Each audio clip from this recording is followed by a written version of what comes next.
Hi, Misha here, and I thought it would be good to do a few videos kind of comparing and contrasting various things regarding the Kalashnikov and all its variants. Kind of an informational thing, and in this first video, let's talk receivers. In the second video, I'll talk about different types of folding stock, and we'll go from there. But in this one, it's all about the receivers. And so we're going to start off with kind of the general and then work into some details and specifics of each. And then we'll end by coming back and kind of talking about the age-old question, which really is better, stamped or milled? So our first group will be the original milled receivers.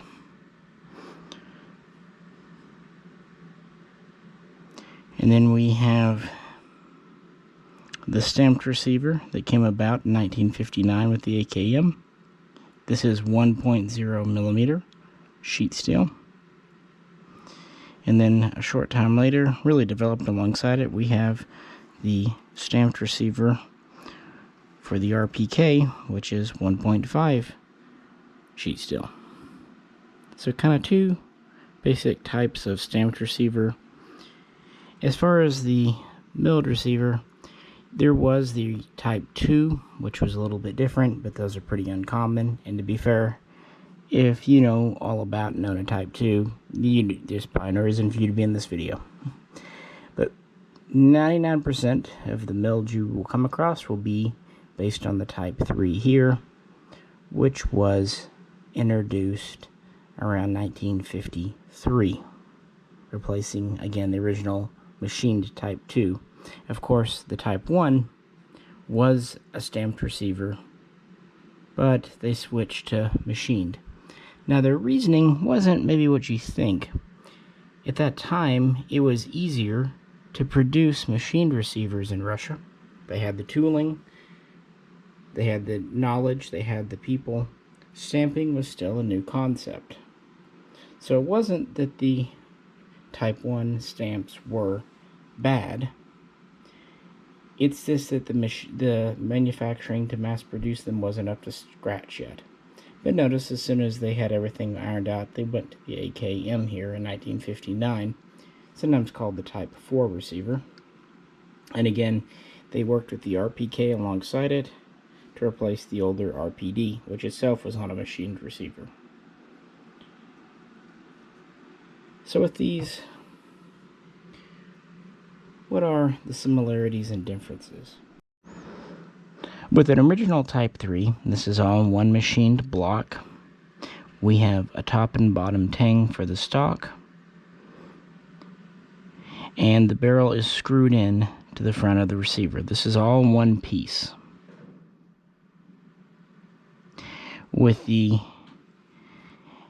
first stamped receiver types here, it's different. We have a top tang only for the stock. The stock sits much deeper into the receiver. We have a rear trunnion riveted into place, and we have a front trunnion riveted into place.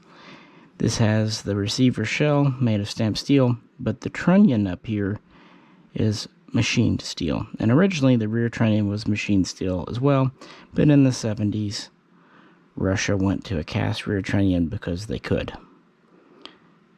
So the part your bolt locks into is still machined. Now, with the AKM, they went away from the screw-in barrel to the press and pin barrel. This was easier to do, easier to head space. Basically, you just press your barrel in till it spaces properly with your bolt, drill a hole through it, and pin it. It also made changing barrels easier. So logistically, it just made a lot of sense. Screwing in a barrel was kind of old-fashioned tech. Pressing and pinning is much more of a modern take. Now, your RPK receiver is very much like your AKM receiver. It too has one tang on top, and then it has a rear trunnion riveted in. These were always machined though. Machined front trunnion riveted in. but you'll notice the bulges on the side. These are for a thicker front trunnion. Part of it is to hold the heavier barrel. Part of it is just to be thicker. And again, stamped steel, and these are pressed and pinned. This is just designed to be sturdier for use as a light machine gun, but in concept is identical to the AKM. Because of these differences, furniture is not always interchangeable.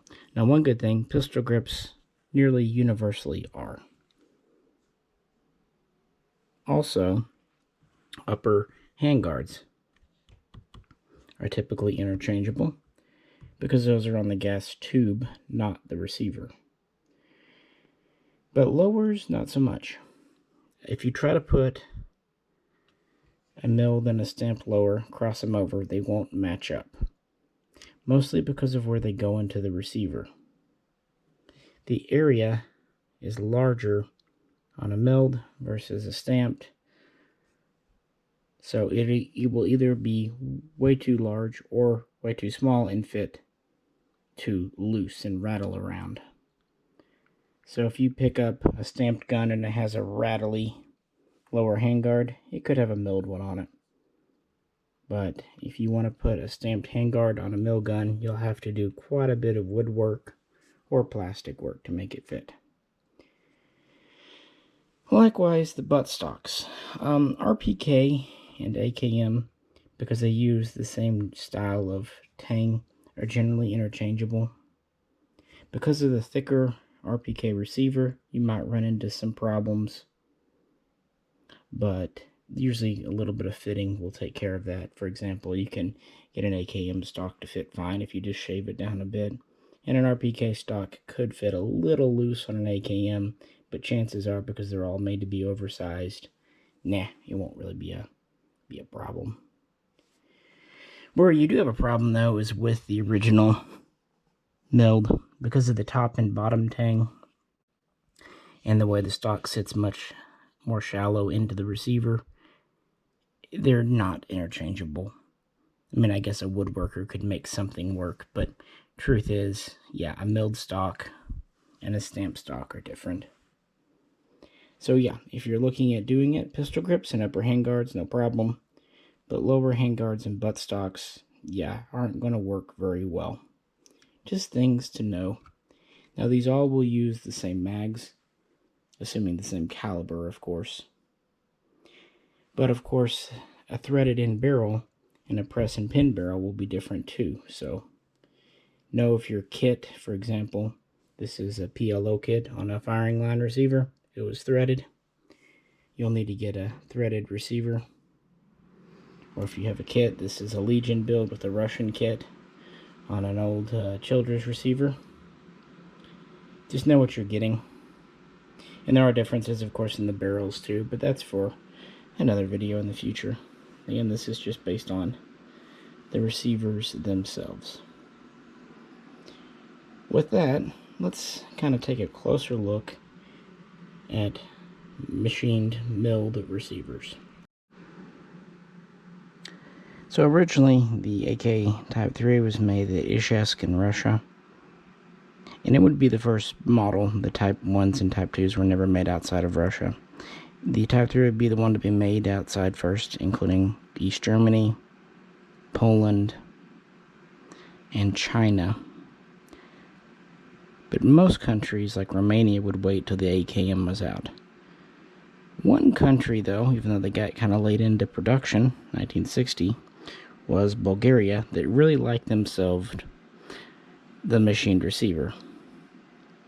And they're probably the most famous ones here because the stripped receivers were available in the early 2000s when the kits were coming in.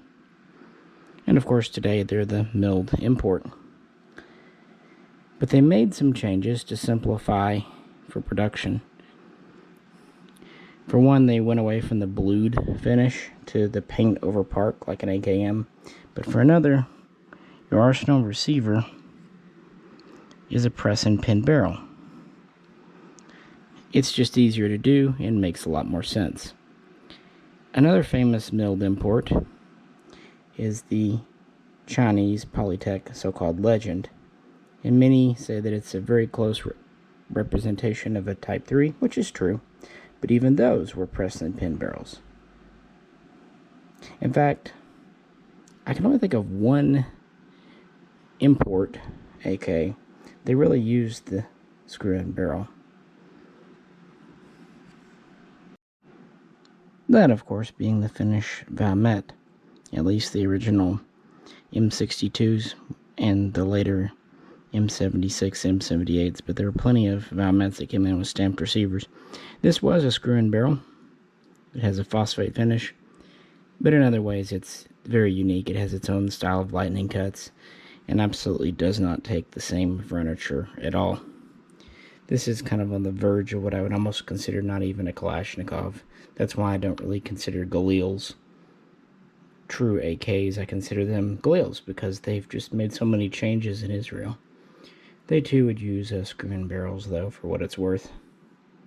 Yeah, as far as actual imports, yeah, this is the only one that I can think of, because your Chinese and your Bulgarian milled receiver guns were press and pin barrel. So pretty much if you want a screw-in barrel, you're going to have to stick to a US receiver like firing line. Of course, a lot of people would take those Hungarian and Polish milled kits and modify the barrels to fit in a press and pin receiver, and that's perfectly fine. My SLR 100 is that way from Gordon Tech, so that was another strategy. But I just wanted to mention the whole screw-in barrel versus press and pin. You know, it's relevant to this conversation. Got one more milled variant I want to show you. Those from Zastava in Yugoslavia. Now, I don't have one of their original M64s, which were screw-in barrel. With the M70, they went to the press and pin barrel. And from this side, it looks pretty similar to Russian. Plenty of other differences, but yeah, from this side, it looks quite similar. But let's flip them over. What makes this style of receiver unique is the slab side look. Now, this is kind of a holdover from the early days when they were trying to make a bolt hold open work, but it makes it a very unique receiver. Now, interestingly, Zastava never really had a license to build the AK. They kind of reverse engineered it, as it were. So that's why their stuff is kind of its own spec, its own thing going on here. But neat nonetheless. But yeah, just know that there are the M64 and M70 Yugo machined receivers, and they take their own stock. Back here, totally different style. It's actually more like a Type 2 in the way it interfaces. Not the same, but similar. And they definitely take their own handguards too, because they're longer. So Yugo furniture typically doesn't interchange well with the other stuff.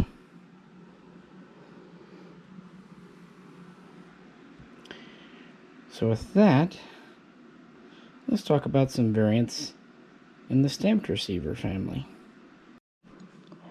Now, most countries just produced the standard AKM, the Type 4, we'll call it receiver. Not a whole lot of changes there. Now, there might be huge differences in the guns, but the receiver's pretty much the same. But let's stick on with the Yugoslavia Zastava here. They went from the M64 to the M70 machined. Next, they came out with a 1.0 stamped. And that would have magwell dimples and a unique rivet pattern, really unlike anything else. It's very similar to the AKM, but slightly different. And you have a different kind of style of trunnion, ever so slightly. So it's a good facsimile, but not exactly the same. Now, the fixed stock never really went anywhere as far as the military production. Of course, for the civilian market, they have made fixed stockers, but where the Zastava 1mm receiver really took off was with underfolders, be they 16 or the shorter 10-inch guns. But again, Zastava doesn't have a license to build these, so they have interesting specifications. But they weren't terribly satisfied with their 1.0 receiver. Rather, the one they would produce would be the M70B1 with a new 1.5mm receiver. Now, some will call this an RPK receiver. Fair enough. But since it was used on standard rifles, even underfolders, yeah, it has a bulge front trunnion, pressed and pinned barrel. Interestingly, it has magwell dimples. And it's just generally speaking, well, a heavier stamped receiver. Again, with kind of a unique rivet setup here. They changed it up a bit to work with the heavier front trunnion. I think the idea was mostly for launching rifle grenades. What's kind of funny, though, is essentially what they did is they took their milled M70 and simply replaced the machined receiver with a stamped one. They didn't make many of the other changes. But anyway, yeah. Yugoslavia definitively did their own thing. Let's move on. Originally, China did have a license to produce the AK Type 3, designating it as the Type 56, but they did not have a license to produce the AKM. So really, their stamped receiver guns are much like the Yugoslavians. They took essentially an AK47 and just slapped it on a stamped receiver, with the biggest change being the switch to a press and pin barrel, and they too use a 1.5mm heavier receiver, although they did not use the heavier front trunnion. That said, they do have a unique rivet placement and somewhat unique magwell dimples. They even have a slightly different type of tang in the back. The one on the Russian pattern is deeper, Chinese is shallower, meaning the interoperability of stocks isn't always 100%. The Chinese stock has kind of a different sweep to it as well, relating to that. And they didn't usually have scope rails. Yeah, I just think it's funny how that really is more of an AK-47, a milled AK, just happens to have a stamped receiver. But something to know. They even tend to take furniture more mill-oriented.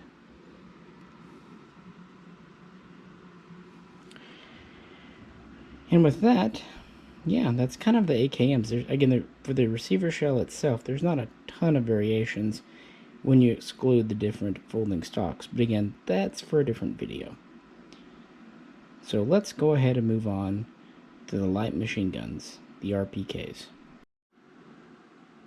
Since the Rpk was produced in smaller numbers and really only at the one factory in Russia, and not many foreign countries ever had a contract to build it, the largest maybe being Romania, the receiver didn't change an awful lot. This build up here is an RPK74, and this build down here is a first year RPK from Legion. And there is one major difference you'll note.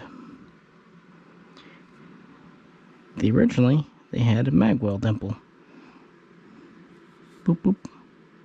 Interestingly, the RPK did not have the XY stamps because of the heavier, thicker receiver. But again, originally they did have a dimpled magwell. But sometime in the mid to late 60s, Russia decided that really wasn't necessary. It made stamping more difficult, and the heavier receiver took care of things, so they did away with it. Now, some think the magwell dimple is there to stabilize, well, magazines. It's not.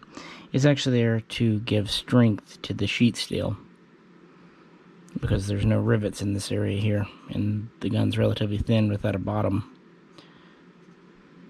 What they did instead, they simply affixed two plates inside here to strengthen the receiver instead.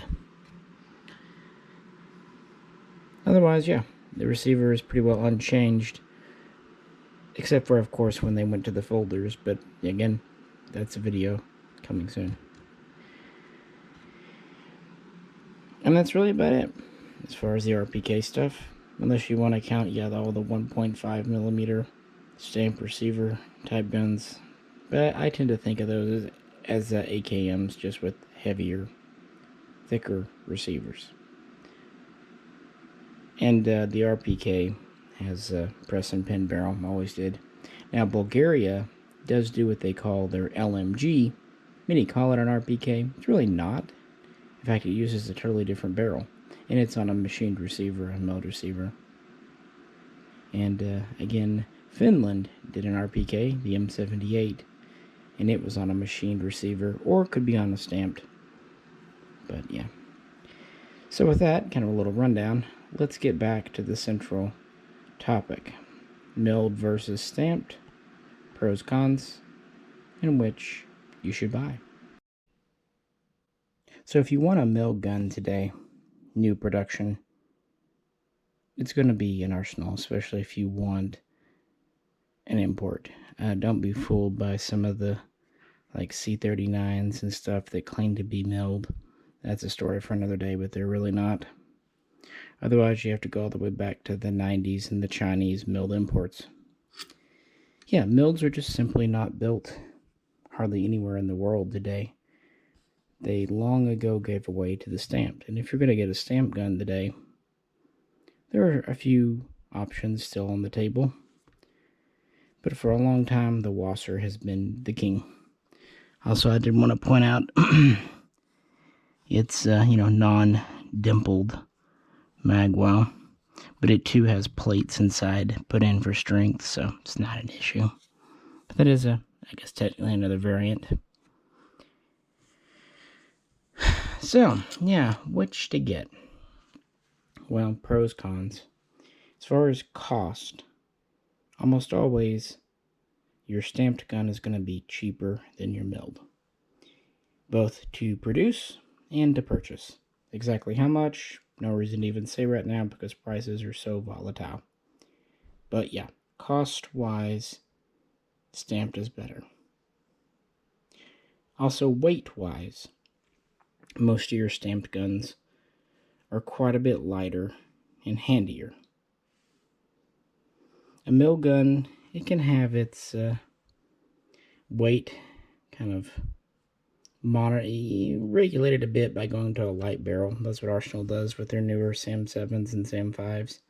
It has a slightly lighter barrel than the original Type 3s. Of course, furniture matters, wood versus polymer. But as a general rule, yeah, your stamped receiver and trunnion set is going to be lighter than a machined set. Just how it is.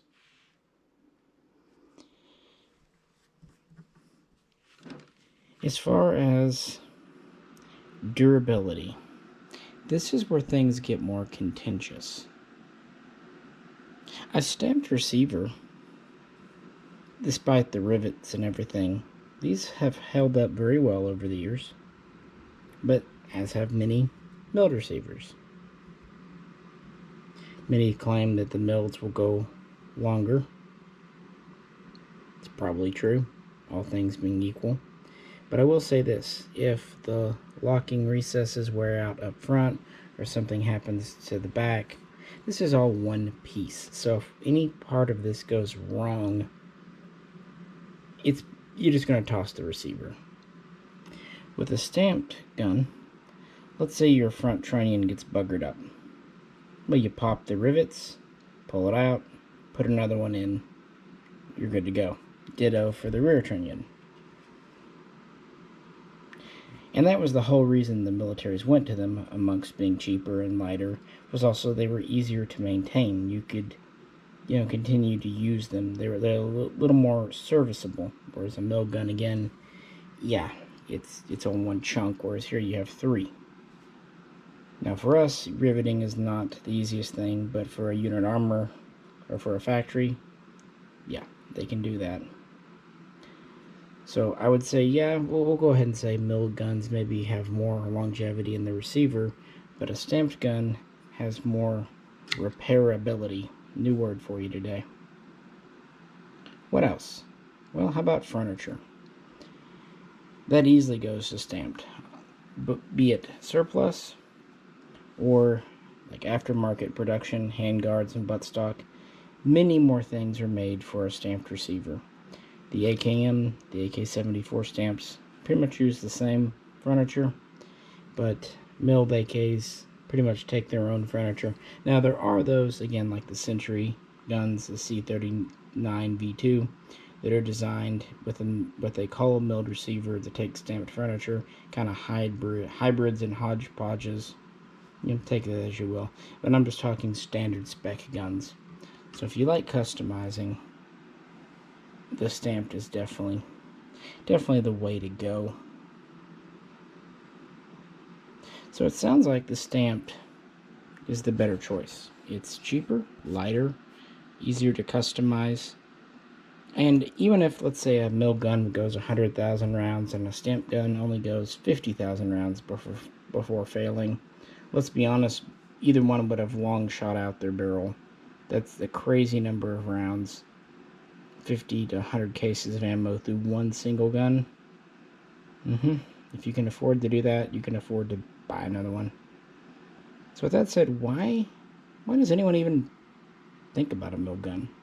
Well, it has advantages too. First, the cosmetics, which are as valid as any other reason. Some people don't like the kind of sheet steel riveted together look of the AKM. Just personal choice. They much prefer the cleaner lines of a mill gun. No rivets back here, no riveting, just the barrel pin in the front. Only real rivets on the receiver are for your trigger guard, which are on the underside and very small anyway. So yeah, some just like this clean line. Others just kind of appreciate the nice machining of the lightning cut. Also, tactily, it's better.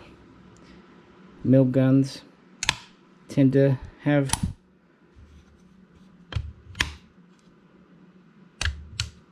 smoother movement to the parts. This is going to be awkward, but I'll do my best.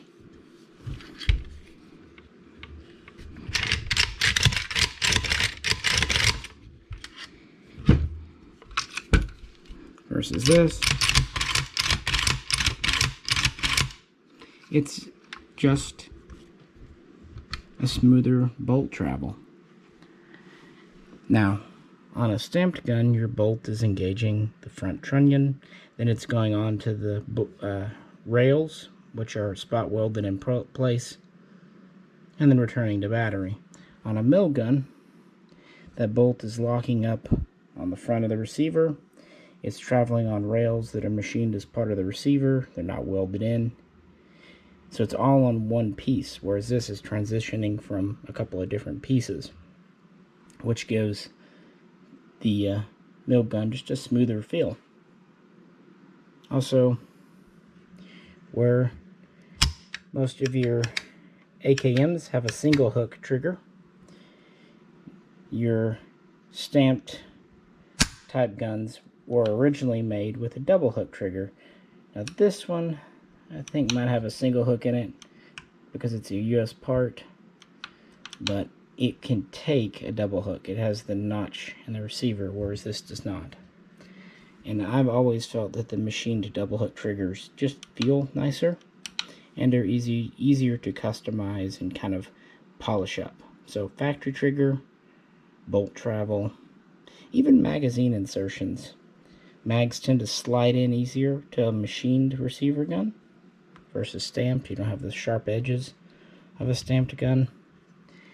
And they tend to have less wiggle wobble. Now, wiggle wobble is fine. That's how AKs are meant to be operated.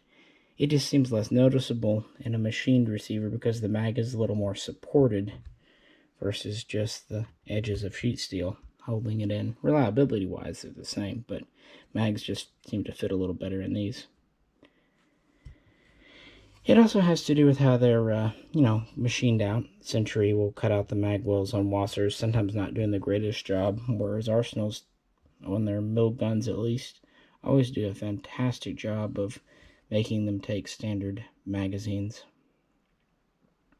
And just generally speaking, the things feel solid. And that extra weight, while it might not be great for carrying it around, when it comes time to shoot it, having a heavier receiver helps absorb a lot more of the concussion, the vibration, the felt recoil, meaning that machined, milled guns tend to just shoot better. They tend to feel smoother, more even, more predictable, more consistent. They feel nicer to shoot. That's not to say stamped guns feel like shit. A lot of us have some very nice stamped guns, like for example my Fox, my WBP Fox is very smooth. But then again, so is my Romanian SAR-1 because it's been shot so much. But still, yeah, I don't know. A mill gun is pretty smooth straight out of the box, and some people really do appreciate that. From a manufacturing point of view, the stamped is much, much easier. And I don't just mean to put together and get out the factory door. I mean to quality control check, to QC check.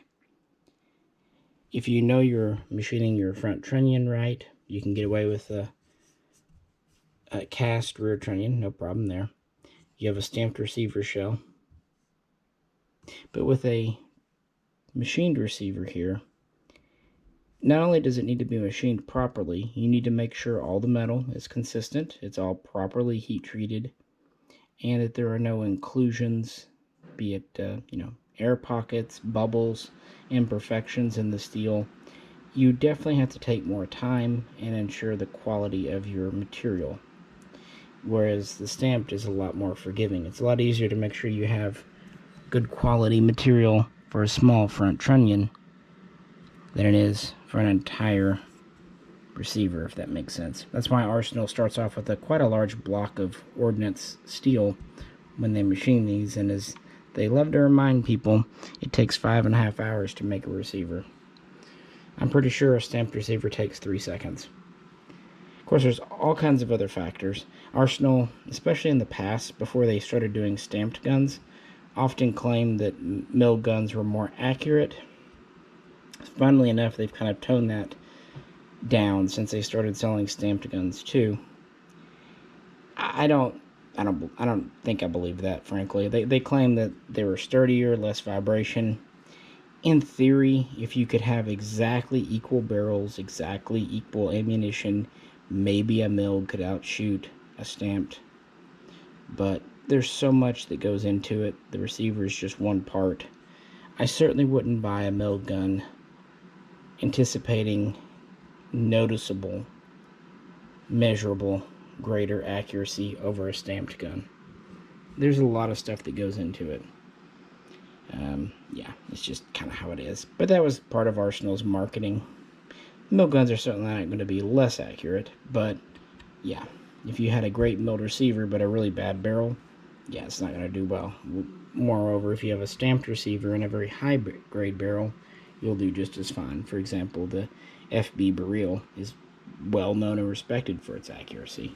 So yeah, I think it's probably a draw there when it comes to that. So, to end, the ultimate question, which should you buy? And is the milled worth the extra money? Honestly, for most people, no.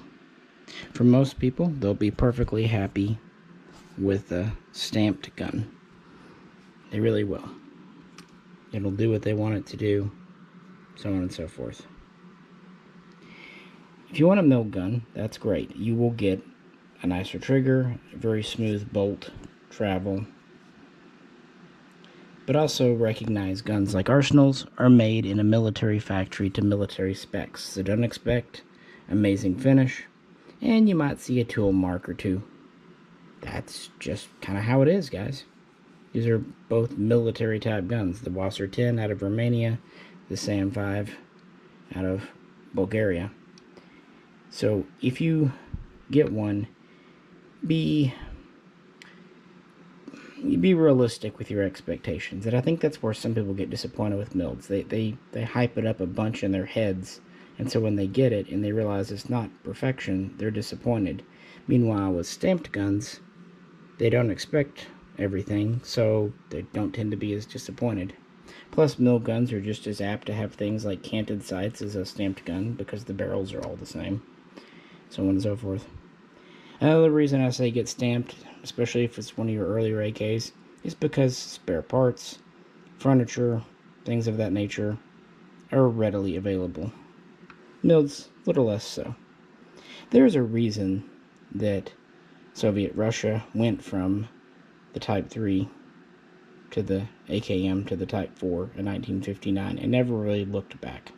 There's also a reason that many nations never even began AK production until the AKM came out, and even those that were making the original AK Type 3, they switched over, even China, eventually. Bulgaria Arsenal is kind of the odd one out. Really the only factory that went back to machined receivers. Now someone will say, what about Finland? Okay, absolutely right. Valmet did as well.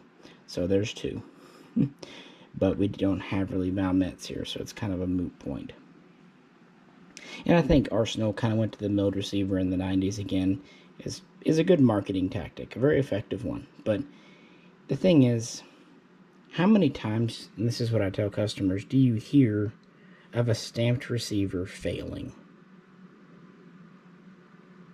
So saying that a milled is more durable, it's more theoretical than practical. If stamped receivers were known for failing, then I could understand it, but they're just not. It's kind of overbuilding for the sake of overbuilding at this point. You know, it's just what it is.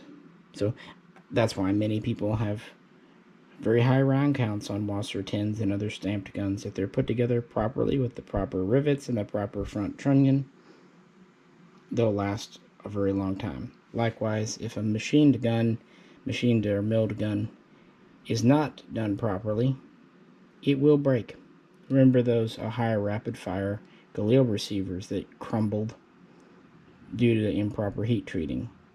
So neither one is bulletproof, but yeah, it's a bit of a specious argument to say that the stamped is weaker, but they don't fail, so it doesn't really matter at that point.